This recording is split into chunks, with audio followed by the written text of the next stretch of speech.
The 2017 Pikes Peak Hill Climb threw a lot at us. The year before, in 2016, it was like everything went our way, being able to set my personal best time with a 9:53, breaking the 10-minute barrier, winning the Pikes Peak Open Division. It was just awesome. And then 2017 comes around and we're expecting more of the same, and yet the absolute opposite happened from the very first day of practice. The car struggled. We had a really bad vibration right away in the first run, and that was a first indication of what the entire week would be like. We always have relied on the GEICO team to pull everything off. I believe I have one of the best teams on the mountain. These guys are amazing. They're great mechanics. They're great at what they do, and it's just a joy to have a team around you to conquer Pikes Peak. And they worked their tails off, one all-nighter that first few days, and chasing problems. We'd find a problem, think that was the problem, then find out the next day at practice that yes, it was a problem and we fixed it, but it wasn't the problem we were actually looking for. And so going into the last day of practice, we found another issue. So a fourth mechanical issue that had been repaired. And so we took it easy on that first run, and I was so excited that the car was finally fixed. We came down to the starting line of the top section, and before the cars could get the green flag to go on our second run, the entire top of Pikes Peak was socked in fog. I'd never seen anything like it, but that fog rolled in between run 1 and 2 and eliminated us from practicing that second run. So we really went into the race in the 2017 Pikes Peak Hill Climb with no practice. We came into race day with high hopes because we knew we had finally fixed the car. We knew our problems were solved. Even without practice, after racing Pikes Peak 24 years, I felt confident in my abilities to push the car. And so we took the green flag.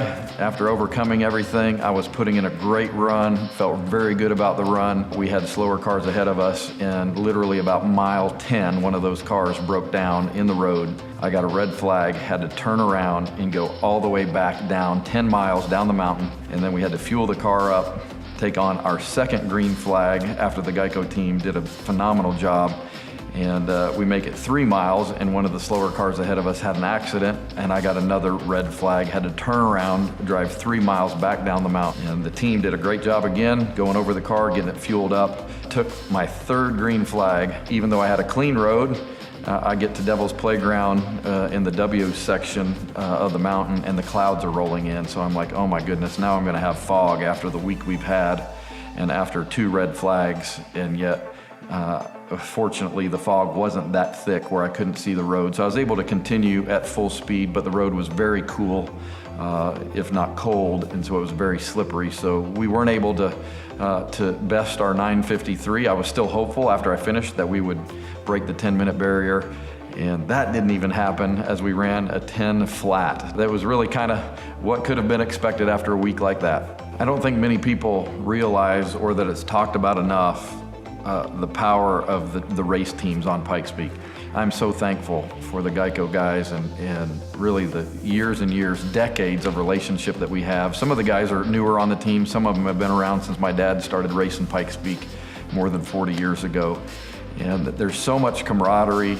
Even when you're pulling an all-nighter, at the right moment, the right guy says something funny and gets everybody laughing. And there's just so much energy around Pikes Peak, and the challenge of the team to make the car work, to repair the car, to think clearly when you haven't slept. And it's just really cool what happens during the challenges on Pikes Peak. Of course, you wish there weren't any challenges. You wish you just cleaned the car every day. But that's not what happens very often, and it definitely didn't happen for us this year. And I'm so thankful for the guys that work so hard, so many hours. They're giving up personal vacation time. They're away from their own families, away from their jobs, to be together, to conquer Pikes Peak. And it's just hard to explain how much I love those guys, how much I appreciate those guys. And really, the benefits of Pikes Peak far outweigh winning a trophy or setting a record in the relationships that you have and the challenges that you overcome. Here comes the 2018 Pikes Peak Hill Climb, and I'm as excited as ever because it's my 25th year racing up Pikes Peak, overcoming all the problems we had last year and the 2 red flags. I am really anxious to to get the GEICO Chevy back to Pikes Peak. We're making some serious changes to the car to make it faster.